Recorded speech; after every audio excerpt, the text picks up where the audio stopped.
लखनऊ। पुरानी पेंशन बहाली के लिए केंद्र आतिशत सहार पर किए जा रहे आंदोलन के क्रम में अब कार्मिकों और शिक्षकों ने हड़ताल पर जाने का फैसला लिया है। इस संदर्भ में राज्य कर्मचारी संयुक्त परिषद की केंद्रीय कार्यकारिणी के निर्देशानुसार हर विभाग के कार्मिकों और शिक्षकों से ऑनलाइन और ऑफलाइन सहमति पत्र मांगे गए थे। प्रदेश में यह अभियान 21 नवंबर से 30 नवंबर तक चलाया गया है। इस अभियान में अब तक 100% ऑफलाइन एवं 96.03% ऑनलाइन सहमति पत्र प्राप्त हुए। ये जानकारी आज संयुक्त परिषद कार्यालय राजभवन के समक्ष से दी। जिलाध्यक्ष अमिता त्रिपाठी और जिला मंत्री सुभाष चंद्र तिवारी ने संयुक्त रूप से दी। इस दौरान लोक निर्माण विभाग से राजर्षि त्रिपाठी, ई मस्तराम वर्माई, सुधीर गुप्ता, शिक्षक संघ से विनीत सिंह, समाज कल्याण से धर्मेंद्र सिंह, सिंचाई से अमरजीत मिश्रा, उद्यान से अविनाश श्रीवास्तव, प्रमोद मिश्रा, अरूप सिंह, राजेश से फैजल अहमद, आनंद सिंह, आरटीओ से अखिलेश्वर चतुर्वेदी, दिग्विजय सिंह, अशोक सिंह, विट्रेक, रवि सिंह, शालिनी मिश्रा, आलोक सिंह मौजूद रहे। एमवीटी से शहनवाज रायनी। मैं फहीम अख्तर, जिला संप्रेक्षक। पुरानी पेंशन के आगामी चरण के धरने के लिए हम लोगों ने आज प्रेस कॉन्फ्रेंस बुलाई थी। जैसा कि आप देख रहे हैं कि समस्त विभागों की ये मतपेटियाँ रखी हुई हैं। इनमें हम लोगों ने ऑफलाइन सभी से सहमति पत्र पे साइन करवा के, जैसे कि सरकार या नेता लोग हम लोगों पे इल्ज़ाम लगा देते थे कि कर्मचारी नीचे का धरना नहीं करना चाह रहा है, लेकिन सिर्फ ऊपर के जो पदाधिकारी लोग हैं उनकी वजह से ये धरने हो रहे हैं। तो ये मत पत्र जो हैं आपके सामने, सहमति पत्र, ये प्रूफ करते हैं कि एक एक कर्मचारी पुरानी पेंशन को दिल से चाहता है और सरकार से लड़ने के लिए तन मन हर तरीके से तैयार है। अगर आंदोलन की, अनिश्चितकालीन आंदोलन की भी ज़रूरत पड़ेगी तो जैसे ही हमारा केंद्र और राज्य हमें आह्वान करेगा, हम तुरंत इस आंदोलन में उतरने को लेकर तैयार हैं। अगर सरकार ने आपकी फिर ना सुनी तो उसके बाद क्या करेंगे? आंदोलन पुनः करेंगे, प्रयास करना नहीं छोड़ेंगे। अगर एनपीएस इतना ही अच्छा है तो सरकार खुद क्यों नहीं ले लेती है, खुद भी लागू कर दें। हम पहले भुक्तभोगी हैं जिस समय पुरानी पेंशन ख़त्म हुई हमारी ही बैच से, तो हम सबसे ज़्यादा इसका कष्ट झेल रहे हैं। और पुरानी पेंशन हमारे कई साथी ऐसे हैं जो रिटायर हो गए बिना पेंशन के, ना उनका एनपीएस कटा और ना जीपीएफ कटा, और इस समय उनके एक पैसा नहीं मिल रहा है। तो पुरानी पेंशन और उसके आगे अभी उनके बच्चे हैं। हमारी एक साथी लखनऊ की साथी हैं, अभी रिटायर हुई, उनकी बेटी अभी उनके साथ अकेले रहती है, उनके पास कोई गुजारे का साधन नहीं है। तो पुरानी पेंशन के बिना हम क्या करेंगे? पुरानी पेंशन तो बहुत ही ज़रूरी है। और पुरानी पेंशन बहाली को लेकर कार्यक्रम कर रहे हैं, जो हमारा 21 जनवरी 2023 से कार्यक्रम शुरू हुआ था पूरे ऑल इंडिया लेवल पे।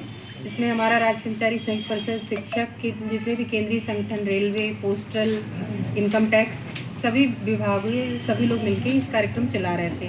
उसी के तहत पूरे प्रदेश में सारे जनपदों पे, सारे मुख्यालयों पे, सब जगह होने के बाद 10 अगस्त को रामलीला मैदान में कार्यक्रम हुआ था। तत्पश्चात अब आगे डिसीजन लिया जा रहा है कि हम लोग आगे हड़ताल पे भी जा सकते हैं। अभी तो प्रांतीय नेतृत्व की बैठक होनी है, उसमें डिसीजन होगा, लेकिन हम लोगों ने कर्मचारियों से ये सहमति पत्र भरवाए हैं कि आगे जो है हम लोग हड़ताल पे जाएंगे। तो उनकी सहमति तो लगभग 100% हम लोगों को ऑफलाइन प्रपत्र मिले हैं और 96.35% ऑनलाइन मिले हैं। तो सभी कर्मचारी जो है इस विषय पर एक मत है कि पुरानी पेंशन बहाली को लेके कोई भी कार्यक्रम दिया जाए वो उसमें 100% पूर्ण रूप से सहभागी होगा। तो इसी के साथ हम लोगों ने किया था। अभी आगे देखिए कार्यक्रम डिसाइड होता है तो हम लोग उसमें सभी एक मत होंगे।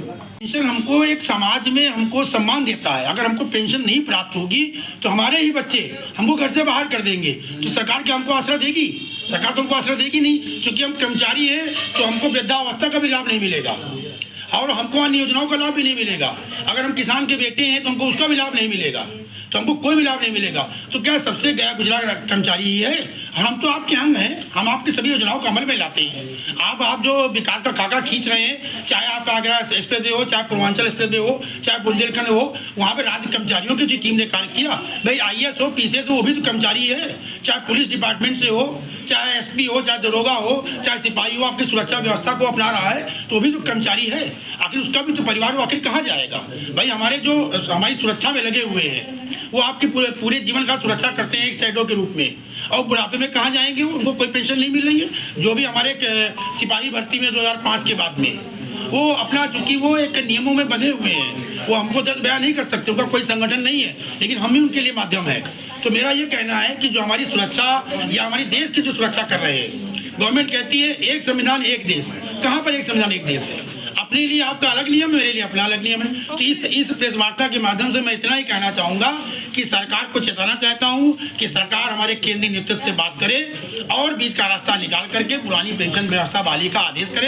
अन्यथा परिणाम की स्थिति में जिस प्रकार वो हिमाचल हारी है, पंजाब हारी है, यानी जो विधानसभा चुनाव हो रहे हैं उसमें भी हारेगी और आगे लोकसभा में भी हारेगी। हम जनवरी में ही अनिश्चितकालीन हड़ताल करेंगे, क्योंकि अभी उत्तर प्रदेश की बात मैं करना चाहूँगा। विधानसभा में माननीय सुरेश खन्ना जी ने कहा कि हम पुरानी पेंशन नहीं दे सकते। भाई पेंशन तो हमारा मौलिक अधिकार इस संविधान में दिया हुआ है, हम पेंशन आपसे भीख नहीं मांग रहे हैं। विधायक पेंशन ले रहा है और कहते हैं एनपीएस अच्छी है ना, तो आप एनपीएस दे दीजिए ना, ओपीएस हमको दे दीजिए।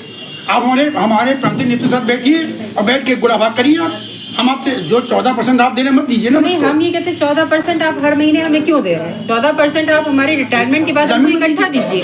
वो 14% आपको उतने हमारे सर्विस पीरियड में जहाँ लगाना हो आप लगाइए, लेकिन जब हम रिटायर हों तो हमको एक मुश्त रकम मिलनी चाहिए। मैं फहीम अख्तर, जिला संप्रेक्षक।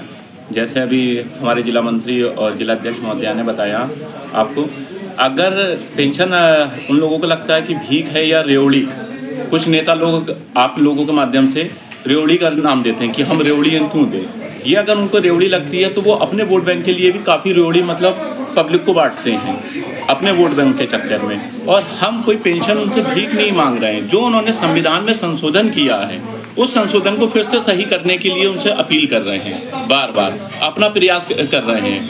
क्योंकि पहले नेताओं को कोई पेंशन नहीं मिलती थी, नहीं संविधान में था कि नेताओं को पेंशन दी जाए, लेकिन उन्होंने धीरे धीरे करके अपनी पेंशन बहाल कर ली। वो पुरानी पेंशन ले रहे हैं। हम 30 साल की नौकरी करके जब 60 साल होने के बाद में जब रिटायर होते हैं, उसके बावजूद भी अगर हमको पेंशन नहीं मिल रही है और अपना हक मांग रहे हैं, वो हमारा हक नहीं दिया जा रहा, उसी के लिए हम अनिश्चितकालीन हड़ताल पे भी जाएंगे।